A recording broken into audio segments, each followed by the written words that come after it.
कहानी नीरू की है। पंजाब की नीरू की शादी दिल्ली के राहुल से होती है। दिल्ली कितना बड़ा शहर है ना, लेकिन आप लोगों का घर तो बहुत छोटा है। हमारे पंजाब में तो ये बड़े बड़े घर होते हैं कि मजा ही आ जाता है। कोई बात नहीं नीरू, मैं भी तुम्हारे लिए बहुत बड़ा मकान बनाऊंगा बहुत जल्दी। नीरू के पिता जहाँ पंजाब के जाने माने व्यापारी थे, वहीं उसका पति राहुल दिल्ली में एक सिंपल नौकरी करता था। माँ, यहाँ तो घी मक्खन इतना महंगा है कि क्या बताऊं। मैं तो तरस ही जाती हूँ घी खाने के लिए। नीरू की माँ को ये सुनकर बहुत दुख होता है। मेरी बेटी को घी नसीब नहीं हो रहा है और ये बहू यहाँ बैठकर घी में शक्कर डाल रही है। देख वनिता, मैं साफ कह रही हूँ, इस घर में जितना घी आएगा उतना ही मेरी बेटी के घर दिल्ली भी जाएगा। अरे ये क्या बात होती है माँ जी? बेटी का उतना ही करो जो अच्छा लगे। अब क्या मायके से घी और मक्खन तक की सप्लाई करोगी आप? हाँ, मेरी बेटी किसी चीज को तरसे मुझसे बर्दाश्त नहीं होता। अब क्या था, नीरू के मायके में 2 किलो घी आता तो 2 किलो दिल्ली जाता नीरू के पास। एक दिन, माँ बड़ी गर्मी पड़ती है दिल्ली में। इस घर में तो एक ही एसी है और वो भी ड्राइंग रूम में। सारा परिवार एक ही कमरे में सोता है। हाँ बेटा, वो तो हर घर की कहानी है। यहाँ भी एक ही एसी है। अरे बिल इतना आता है कि क्या बोलूं। तभी वहां राकेश आ जाता है। माँ, थोड़ी देर में यहाँ कुछ प्लम्बर आएंगे मेरे कमरे में एसी लगाने। जरा ध्यान से लगवा देना ना माँ। ओए, ऐसे कैसे तेरे कमरे में एसी लगेगा? हाँ राकेश, एक बार बात तो कर लेता। अरे पापा, वो वनिता को गर्मी में नींद नहीं आती। ड्राइंग रूम में सबके साथ सोने में वो अनकंफर्टेबल है, इसलिए। अरे पूरे परिवार के साथ वहां तेरी बहन नीरू भी तो सोती है। वो नहीं हो रही क्या अनकंफर्टेबल? समझ रहा है ना? अगर एसी लगेगा तो एक दिल्ली में तेरी बहन के कमरे में भी लगेगा, तभी तू लगा सकेगा। राकेश वनिता को सारी बात बताता है। वनिता करती भी क्या, मन मार कर बैठ जाती है।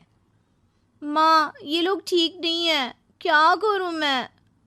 अरे बेटी, यहाँ आ जा, तू यहाँ आकर रह ले। अरे छोड़ दे ऐसे पति को। कैसे छोड़ दूं माँ? समाज क्या कहेगा, लोग क्या कहेंगे? वैसे भी मेरा एक बेटा है मयंक। अरे हटा बेटा, तेरी उम्र ही क्या है?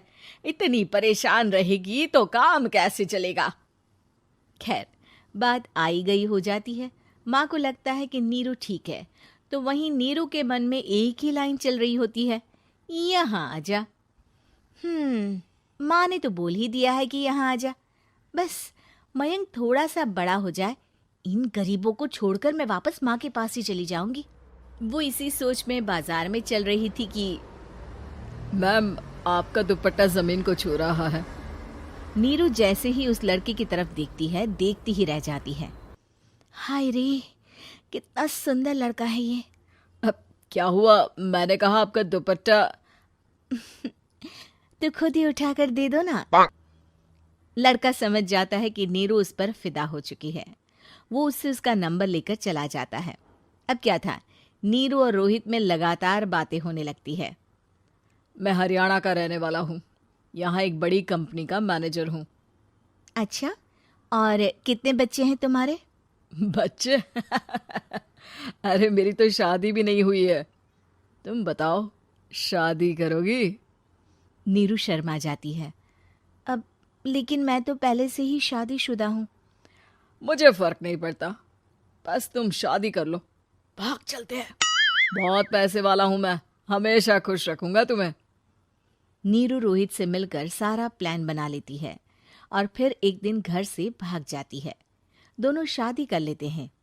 शादी के बाद, क्या बात है नीरू, तुम्हें परेशान सा देखता हूँ, सब ठीक तो है ना? हाँ हाँ, सब ठीक है।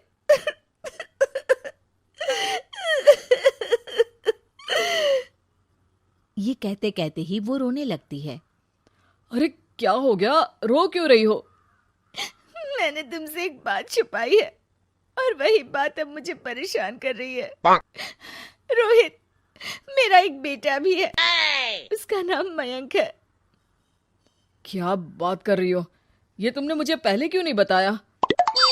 देखो नीरू, मेरी माँ को मैंने ये नहीं बताया है कि तुम शादीशुदा हो। बच्चा मैं मैनेज नहीं कर पाऊंगा। नीरू को समझ में नहीं आता कि वो क्या करे। तुम उस बच्चे को अपनी माँ को क्यों नहीं दे देती? नीरू चुपके से माँ को फोन करती है। माँ, क्या मयंक को तुम रख सकती हो? बेटा, मैं राकेश के साथ बात करती हूँ। आखिर घर का बेटा वही है, जो वो बोलेगा। वैसे भी बेटा, तूने जो किया है ना, उसके बाद से पूरा घर तेरी बुराई कर रहा है। मैं भी अब किसी से तेरे लिए लड़ नहीं सकती। राकेश बेटा, नीरू ने तो जो किया बहुत ही बुरा किया, लेकिन मैं सोच रही थी कि क्यों ना मयंक को हम यहाँ ले आए। तभी वनीता बोल पड़ती है। वाह जी, ऐसे कैसे यहाँ ले आए? यहाँ क्या भंडारा भरा है? और जिस बच्चे की माँ ने नहीं सोचा, उसके लिए हम क्यों सोचे? नीरू को एक बार तो अपने बच्चे के बारे में सोचना चाहिए था ना। अरे लेकिन तेरे पास भी तो लड़का नहीं है ना वनीता। माँ, वनीता ठीक बोल रही है।